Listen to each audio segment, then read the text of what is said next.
So now I should be recording. Sure. Yes. Okay.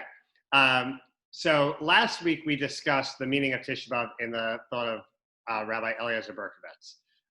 Tonight we'll talk about the same topic, but we'll look at it through Rav Soloveitchik's perspective.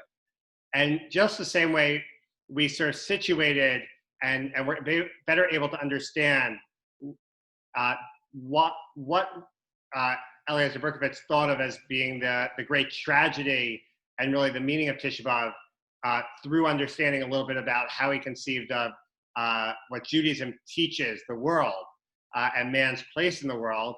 I think the same thing is very much true with Rav Soloveitchik. So before we get into what he thinks about the sources where he talks about tragedy or Tisha B'Av explicitly, I want to back up and look at how he conceives of man's place in the world. What does it mean to live as a person in the world?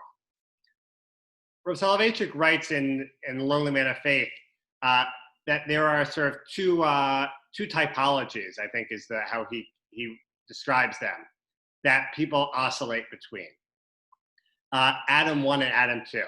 And he derives these names because the story of creation is told twice, really, with slight variance in the very beginning of Sefer Bereshit.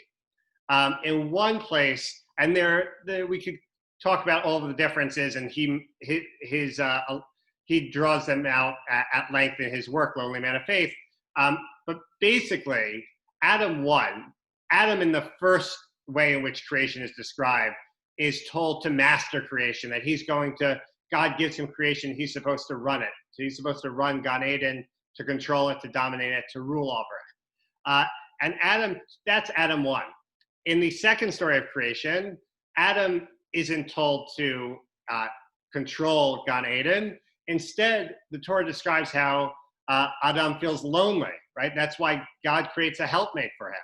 And the only way in which Adam, in that story, Adam, who Rav Soloveitchik calls Adam 2, the only way he ends up with a helpmate is by giving up some part of himself. He has to surrender something of himself in order to gain something. And Rav Soloveitchik says the reason why there are these two stories here is to teach us something about the human experience. So here's how he describes Adam 1's perspective. He says, from the perspective of Adam 1, the perspective that a person is supposed to control, master the world, master the universe, man of old who could not fight disease succumbed in multitudes to yellow fever or any other plague with degrading helplessness and could not lay claim to dignity. Only the man who builds hospitals, discovers therapeutic techniques, and saves lives is blessed with dignity. Man of the 17th and 18th century who needed several days to travel from Boston to New York was less dignified than modern man who attempts to conquer space, boards a plane at the New York airport at midnight and takes several hours later a leisurely walk along the streets of London. The brute is helpless and therefore not dignified. Civilized man has gained limited control of nature and has become in certain respects her master. And with this mastery, he has attained dignity as well. His mastery has made it possible for him to act in accordance with his responsibility. Hence, Adam, the first, Adam 1, is aggressive, bold, and victory-minded. His motto is success, triumph over the cosmic forces. He engages in creative work, trying to imitate his maker.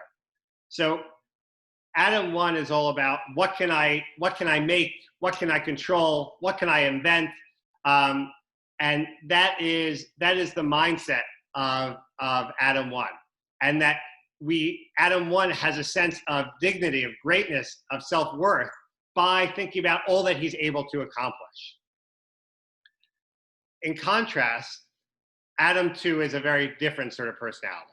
Dignity is acquired by man whenever he triumphs over nature. That's Adam 1. But man finds redemption whenever he's overpowered by the creator of nature. Dignity is discovered at the summit of success, redemption at the depth of crisis and failure. Like it says, out of the depths I've called to thee, O God. The Bible stated explicitly that Adam II was formed from the dust of the ground because knowledge of the humble origins of man is an integral part of Adam 1's experience. Adam II has never forgotten that he's just a handful of dust. So Adam the first Adam thinks of how incredible he is, of how much he can do. His self-worth is based on that. Adam the second is humble and realizes how finite he is, how little he can do, how much he relies on others for help, how much he relies on God for help. And defeated must Adam the second feel the very instant he scores his greatest success, the discovery of his humanity, his I identity, the I awareness which he attains as a result of his uniting search for a redeemed, secure existence, brings its own antithesis to the fore, the awareness of his exclusiveness and ontological incompatibility with any other being. Adam the second suddenly finds out that he is alone, that he has alienated himself from the world of the brute and the instinctual mechanical state of an outward existence, while he has failed to ally himself with the intelligent purposive towards beings who inhabit the new world into which he has just entered. Each great redemptive step forward in man's quest for humanity entails the ever-growing tragic awareness of his aloneness and his onlyness, and consequently of his loneliness and insecurity. I apologize for my trouble reading tonight. But if Adam 1 derives his self-worth from what he can do, from what he can create, Adam 2 develops his feeling of redemption. The Rav says not dignity, it's a different type of word, but his self-worth isn't based on what he can do in some ways, but what he can't do. The fact that he needs others, that he needs to connect, that he's tragically alone. He comes to realize more and more how he's unique and alone, and that he's in need of God, that he's in need of others for support.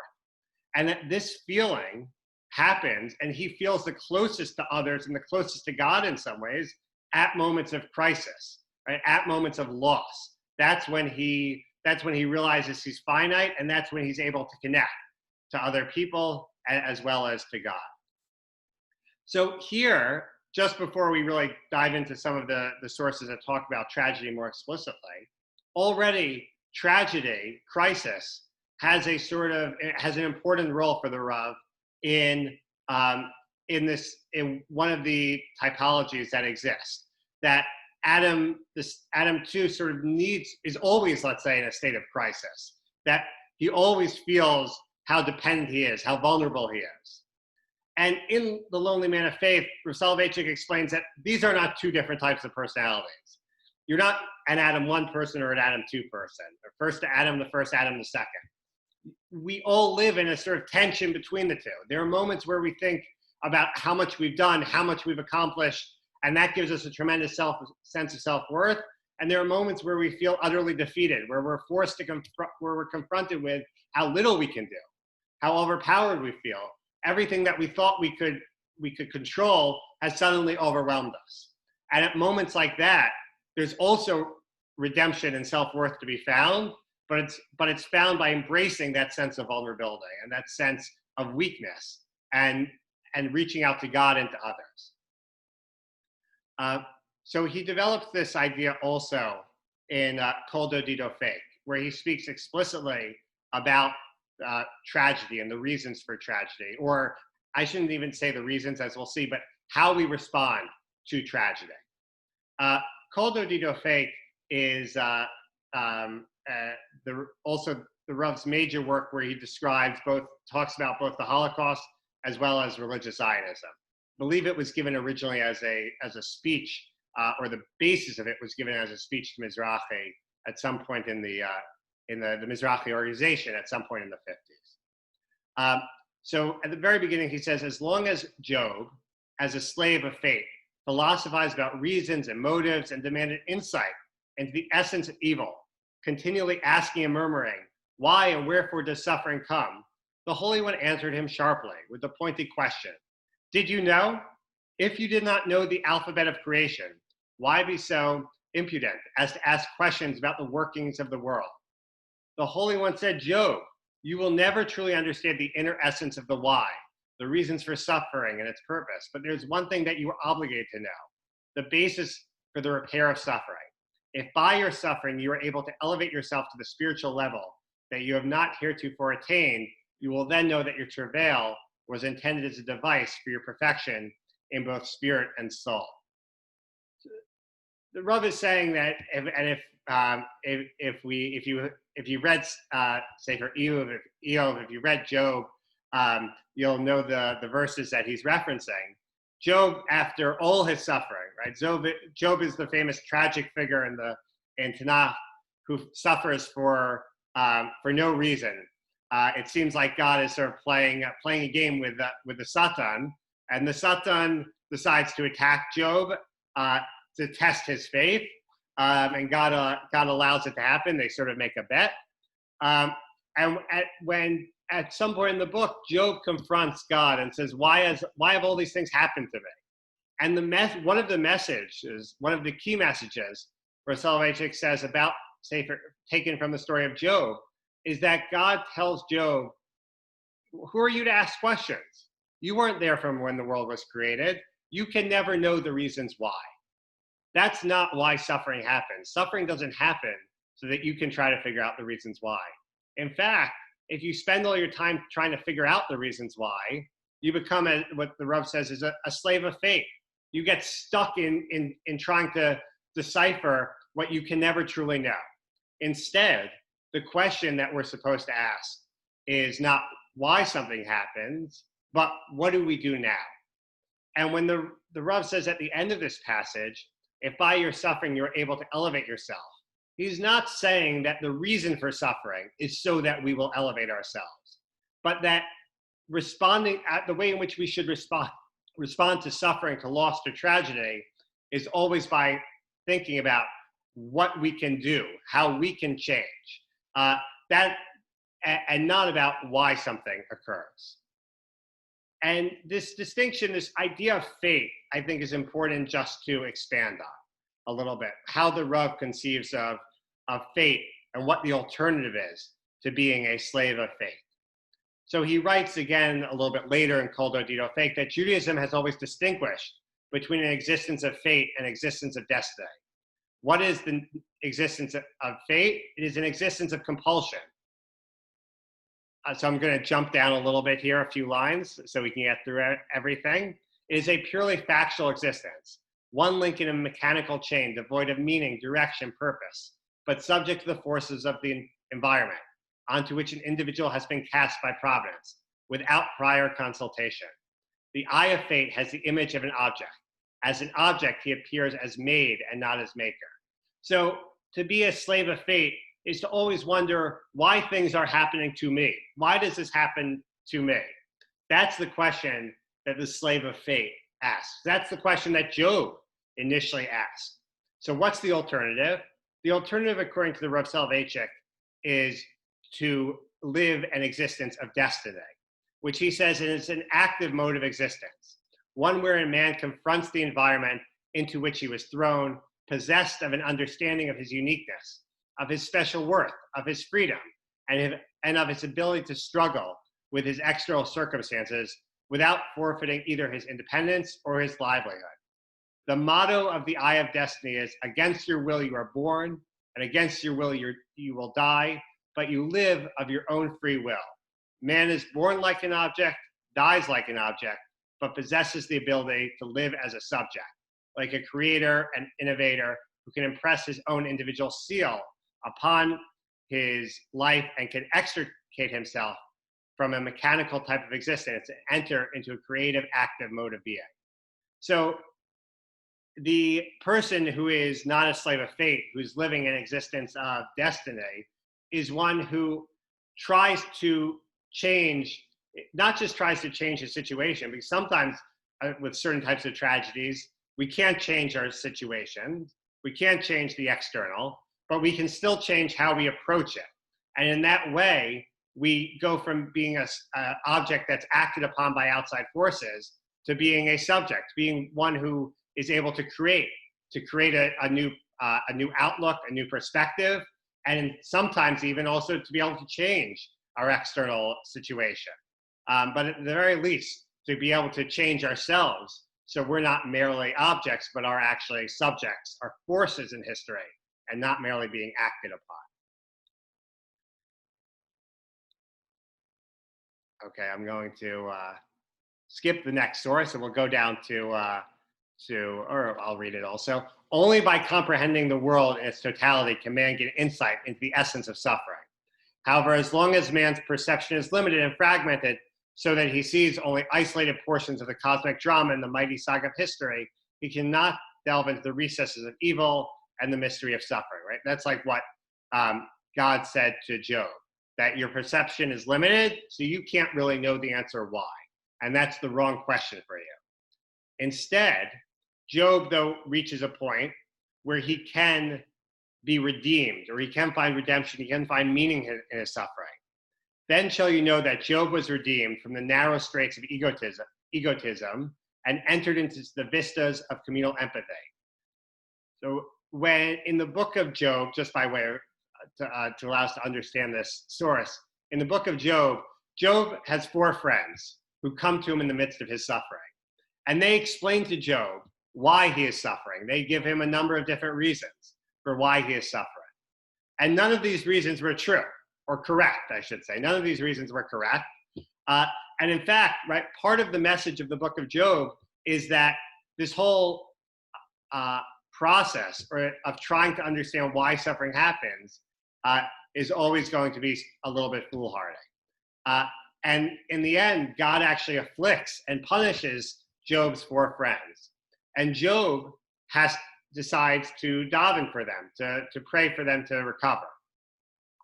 And at that point, he's redeemed from his narrow straits, and he enters into the vistas of communal empathy.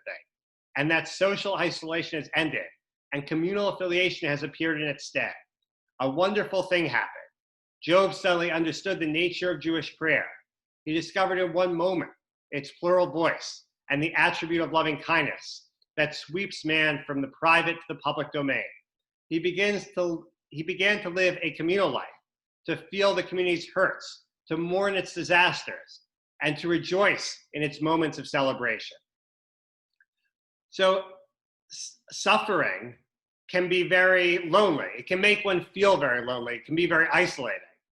And that part of the way of dealing with that suffering is to think broadly about reaching out and your own need. At that moment, you feel a deep need for community, for others, and that is something that you can use to change the way you look at that suffering that you're currently enduring. I'm going to unmute people and see if anyone has questions or comments that they would like to add. I think you just have to unmute yourself if you want to speak.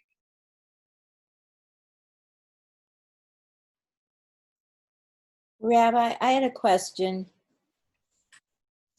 and I'm not Zach Worthington, by the way.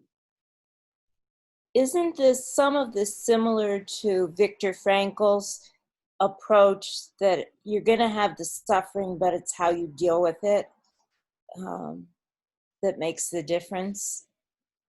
I think that's true. I think it's definitely clear here that either Rav Soloveitchik read Viktor Frankl or was certainly just aware of the underlying ideas. I think it's very similar, and they both are working from sort of an existentialist model that you might find yourself forced into certain situations, but an individual also is always able to create himself and his perspective and in some way. So I definitely think there's overlap with Frankl. Rabbi, I have another question. In this description, man is really in the center of everything. Where is God? So, right, that's a good question. It seems like here we can't know the mind of God, right? So God, it's not that God is absent; God is present, but we can't know why God does certain ththere So all we can do is think about what we can do, and also what God has told us we should do, right? That there are things in halacha that we're supposed to do in response to tragedy or suffering, and those we do as well. Rabbi, I have a question, and I might not have my story totally straight, which happens sometimes. Is there not some kind of midrash or something where I forgot if it was dealing with Pharaoh, and it was Job and Jethro, and I forgot Bilam, maybe one of those. I think Yes. Bilam. And Right. something with how treating the Jewish people, whatever. And so, Jethro was very much, didn't want the Jews punished or whatever. So he was rewarded and so forth. So, you always hear this thing that, Job was like suffering just out of nowhere and, unexplained suffering, whatever. So I don't know if you could just comment on that, like where that comes from, or if there's any. Sure, absolutely. So this is also, I think, a very powerful midrash that says that Paro had three advisors, Yitro, Job, and Bilam, and that when it came to the question of what to do about the Jewish people, and Paro proposed his plan. I think either Paro proposed his plan or Bilam actually might have suggested it. I can't remember what the midrash says, but one or the other. So Yitro objected and fled. Bilam supported the idea, and Job said nothing. And that's why that midrash suggests that might be a reason for Job's suffering. So there's something first of all, I think that midrash is important because it teaches us, it's emphasizing that the dangers are that someone is culpable if they stand silent in certain moments. That's one message of the midrash. And there's something quite poetic then about Job's punishment, right? He was silent, and then God sort of punishes him with a sort of silence in a way. God too is silent when he calls out, at least at first.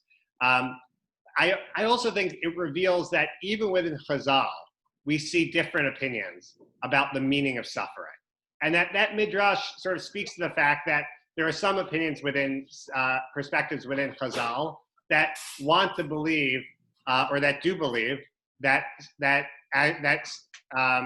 there's only a reason, or a reason we can understand why someone suffers. That ultimately someone who is a good person never suffers needlessly, or never suffers without just cause.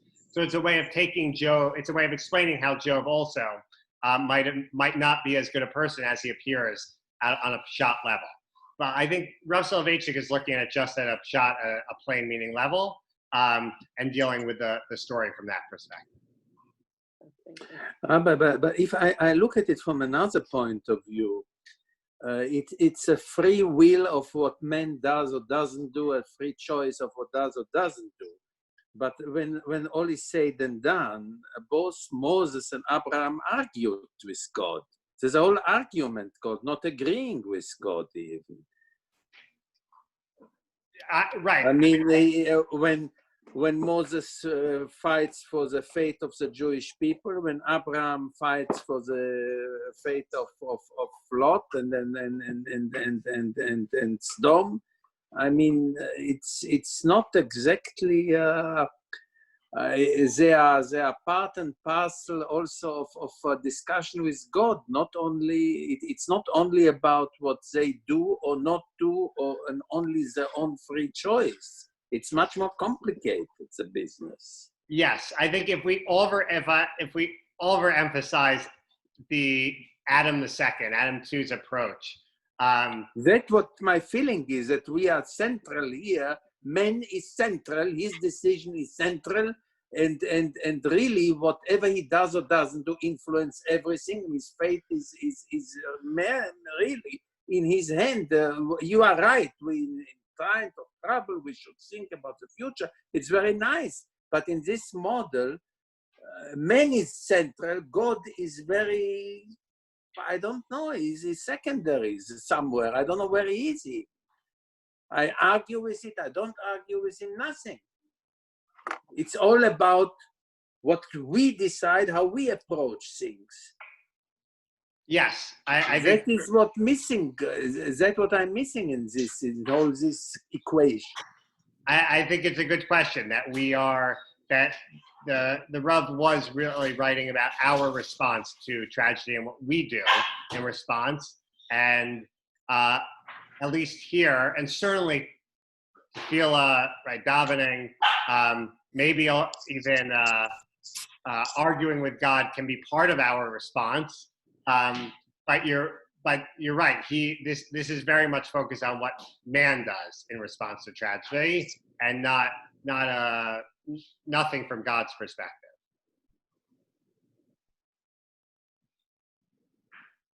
Rabbi Levitt, Yes. I think that Rabbi Soloveitchik generally, that theme of arguing with God, it might be completely absent from Rabbi Soloveitchik's writings.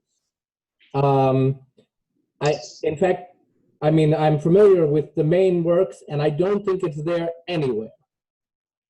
You have me thinking now. Also, I think you're right. I think much more so, Soloveitchik emphasizes the importance of surrender to God, of submission to God, versus arguing with God.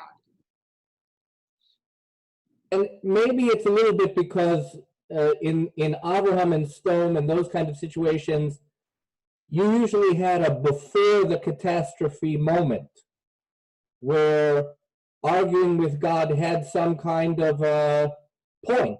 Like Abraham might have been able to avert some kind of harsh judgment for Stone. It was not Avraham Avinu coming over the ruin of Stone and then arguing with God. Yes, right. So that, I think that's a good distinction, though it still leaves the question unanswered. What about for someone who's in the midst of tragedy? What was someone like Job? So even there, Soloveitchik sort of suggests there has to be an aspect of submission and acceptance, even in the midst of tragedy.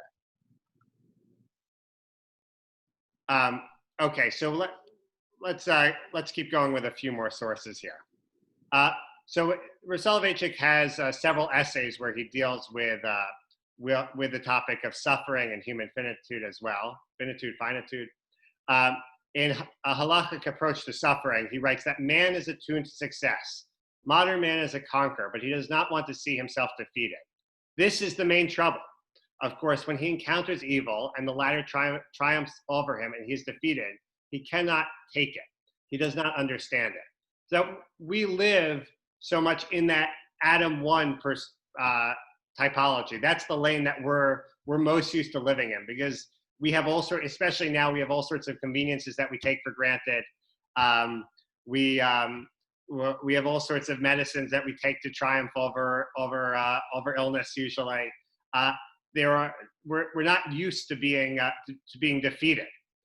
So that when we find ourselves in a situation that we cannot overcome, we don't know what to do. We're overwhelmed, and we're left grasping for where to turn. And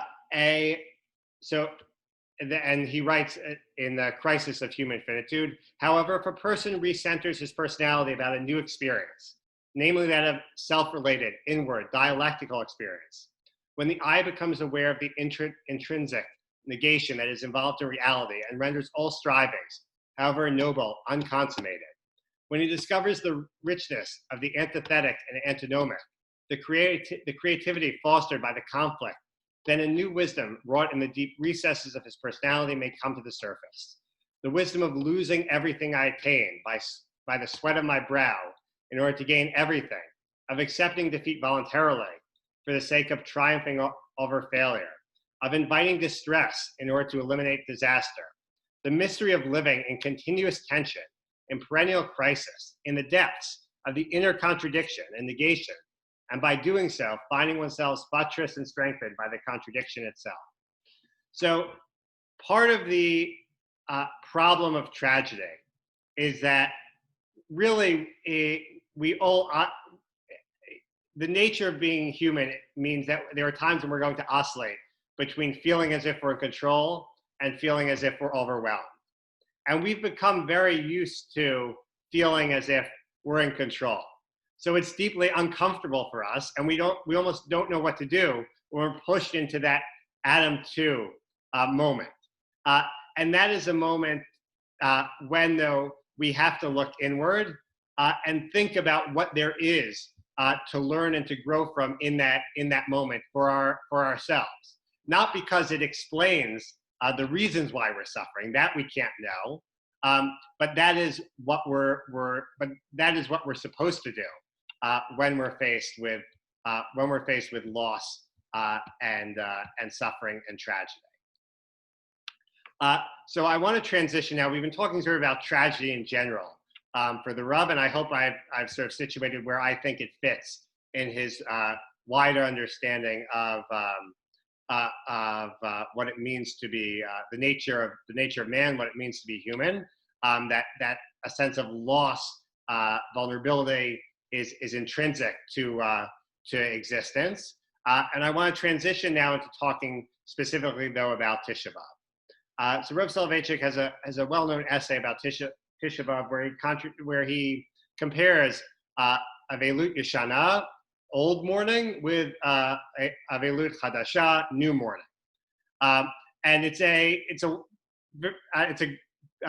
wonderful essay that's available online. So if you're looking for Tisha B'Av reading, it's worth Googling, and you can read the whole thing on Tisha B'Av. I sort of, as best as I could, I tried to present you the main points of it here in the source. The source is a little bit long, and I apologize for all the ellipses, but I was trying to give you the broad concepts that he's writing about there. So Rav Soloveitchik writes, the whole concept of a lut, mourning at both an individual and a historical level, is nurtured by a unique doctrine about man and his emotional world. It actually represents, I would say, the Judaic philosophy of man and his relationship to both God and the world. Man, Judaism maintains and insists, is capable of determining the emotional life he wants to live. Right? We control our emotions. We have the power, at least, to control our emotions. It's one of the ways in which we can be a subject and not an object, that we can control our emotions and our reactions. Man has both actions and emotions at his disposal.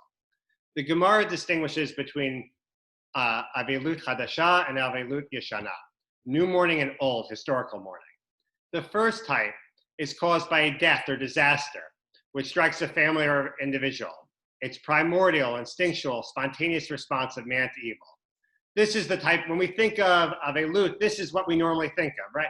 This is after a loss, you immediately feel pain, you immediately feel sorrow, because someone close to you has been struck down or afflicted in some way. And it's from this place that someone does Kriya when they hear the news that a loved one has died, that they immediately sit Shiva. This, or immediately after the burial, sit Shiva. The second category of Avelut Yeshana is due to a historic disaster that took place 1900 years ago. This category is the handiwork of man. There is no spontaneous reaction to some new event which has just transpired, for nothing new has happened, which should justify grief. Judaism developed a very peculiar philosophy of memory. And so the second type of mourning, this old mourning, isn't spontaneous. We don't hear Tisha B'Av is coming a month in advance and all of a sudden become sad. We don't all of a sudden hear Tisha B'Av is coming and have a wellspring of emotion naturally occur within us. But Judaism developed a very peculiar philosophy of memory. Memory is not just the capacity of man to know which events lie in the past. Memory is experiential in nature. One does not simply recollect the past or just remember bygones, but re-experiences that which has been and quickens events that are seemingly dead. Historical mourning is based upon this unit of time consciousness. Historical mourning is based on the fact that we re-experience, that Judaism demands that for memory to be real, it has to be something that we re-experience regularly. The main distinction between these two types of mourning expresses itself in the reversal of the order of the stages.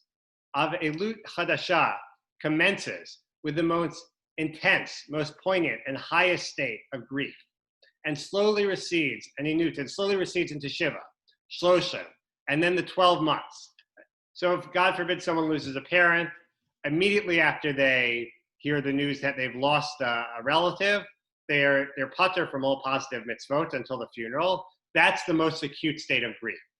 And then that grief after the funeral transforms into Shiva, which is the next most restrictive category, and then Shloshim, and then the 12 months until the yahrzeit, until it fades into a lingering melancholy. Avelut Yeshana follows a reverse course.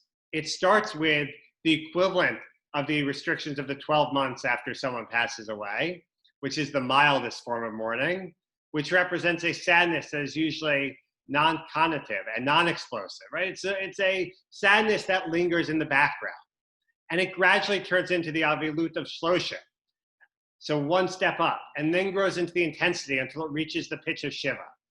So the Avelut that we have been experiencing over the 3 weeks, it builds from the mildest to the most intense, as opposed, of course, to an individual who loses someone, where the order is the opposite.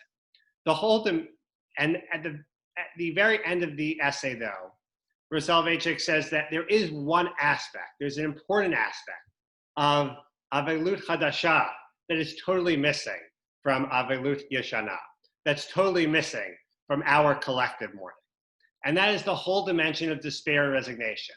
The notion of the mourner being unworthy of his own existential experience, sitting like a leper on a heap of ashes, bankrupt and forlorn, is contrary to the very gist of Avelut Derabim, of the collective mourning. There, the mourner is not the individual, but the nation, the covenantal community, which must never lose hope or faith, no matter how difficult times are, no matter how great the loss is, however dreary and bleak the present seems, the future shines with a brilliant glow full of promise. And so for an individual mourning a fresh loss, everything seems lost. Their whole world has been turned upside down. But that aspect of despair is not there for the communal mourning, even on Tisha B'Av for us. There's always hope. There's always the promise of redemption when we mourn as a community. And I think that also is because if loss comes from this place, comes from the aspect of us that fits that Adam 2 typology, then part of the way we deal with grief, part of the way we deal with vulnerability and isolation is by recognizing that we're part of a community. That sense of being part of a covenantal community is how we deal with that isolation.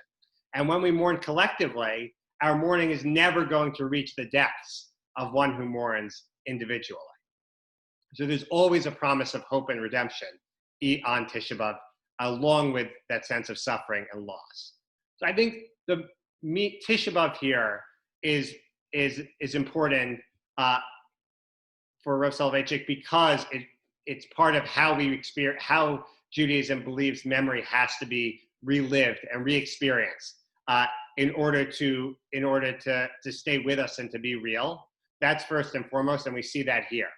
But Tisha B'Av also, I think, is important because it enables us to experience a part of existence that, especially in a normal year, in a year when there's not a pandemic, might be very difficult for us to normally experience. That we do live normally, and we're fortunate to live normally more Adam the First type of lives where we feel that we are in control and can deal with things. We don't necessarily, we don't like to feel vulnerable. But halacha oftentimes forces us to feel vulnerable. And that by forcing us at certain moments to feel vulnerable, to feel at a loss, to feel despair, like it does on Tisha B'Av, it helps us to learn how to deal with those emotions and to find meaning in those moments and to see how feeling at loss and despair and vulnerable is just as important and allows for a fullness of existence just in the same way that feeling control does as well. So those are the two main components, I think, or the two main most important components of Tisha B'Av for Rav Soloveitchik. And one of the other things, I'll just close with this, one of the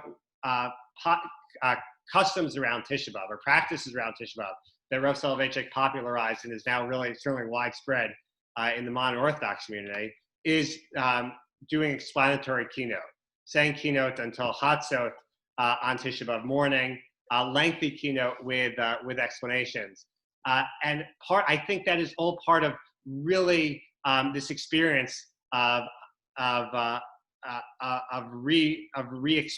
this whole moment of re-experiencing the sense of loss and the sense of despair, and helping us achieve that state. Because in other communities, people would read keynote very quickly. You sort of, certainly in some Hasidic communities, you sort of get in and you get out.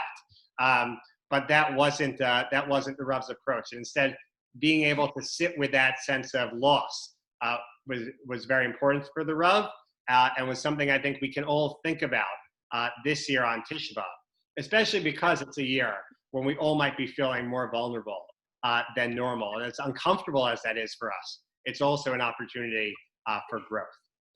So I'll stop here if anyone has questions.